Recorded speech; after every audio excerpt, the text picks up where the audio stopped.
Faitala, first World Cup, first win. What was that feeling like there out there today? I don't think it's actually sunk in yet. Like, I'm still kind of getting my head around that I'm at a World Cup. And it's such a humbling experience to have my first World Cup game against my home country. And with the heart and passion that they showed on the field, that's why I love my country so much. But to represent the country that gave me and my family the opportunities to be where we are today, such a surreal moment. What's that mixed emotion like when you're sort of listening to the Samoan anthem, you're seeing everybody get behind it, and the culture was on display in the crowd? Like, were you using that as a motivation and using that as energy?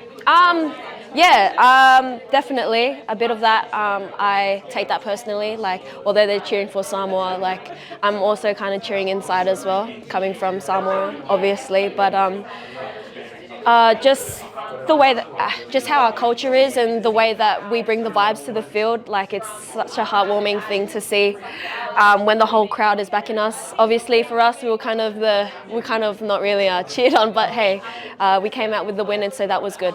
That first quarter was near perfect from you.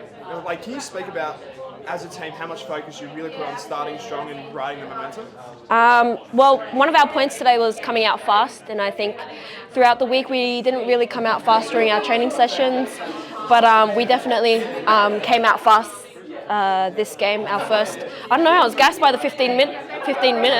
I thought it was half time, but that just shows how much grit and how much intensity us as a whole team executed in terms of our game board and stuff. So so proud of the girls for really ripping in that first quarter. I'm not sure if you're aware of this, but that was the biggest win ever by the Wallaroos at a World Cup.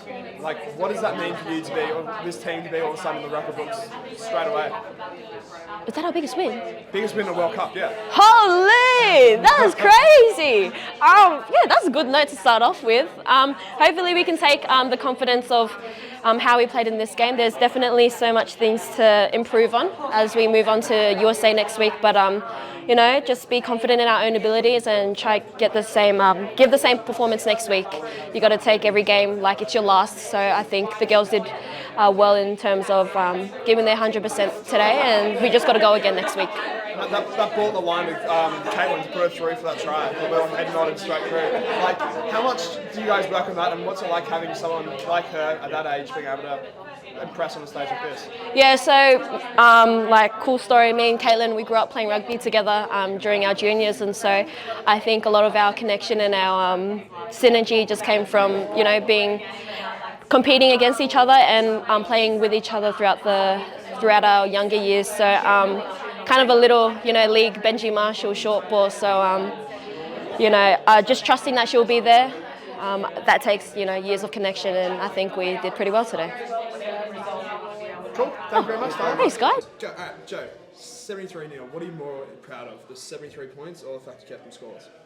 Personally, as a defensive coach, obviously the nil, but just a massive credit to the girls, because Samoa came out, especially in that second half, really strong, and they were really battering our try line for some time, and the girls kept stepping up. So just really proud of their efforts there, because when it is a bigger score line, it'd be easy just to let tries in, and the girls didn't do that. But also I just thought from the start of the game where we executed our set piece, like our line out drill and things, I just thought that put us on gave us a really strong platform for the rest of the game. That moment in the second half where the crowd's all behind Samoa, Yep. but you're able to rally, like, how much confidence does give a side going into big games against USA and England that you can handle with big crowds or big moments like that?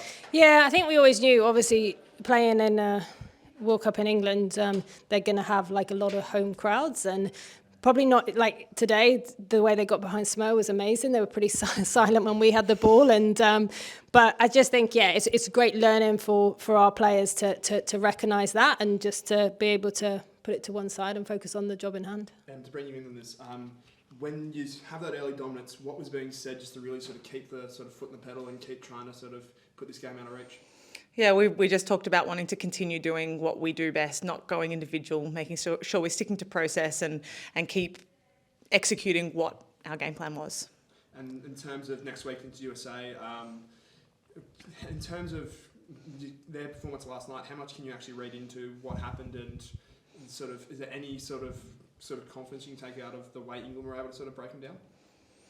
I think that US played a pretty strong game. They had some discipline problems, but in the same breath, they were physical. They presented very similar attack pictures to what we've seen throughout the year. So I think as long as we execute what our game plan is, we'll be in a good position. But they had some heart out there. They had some ticker, and I think we need to be ready for a pretty physical game again. Great.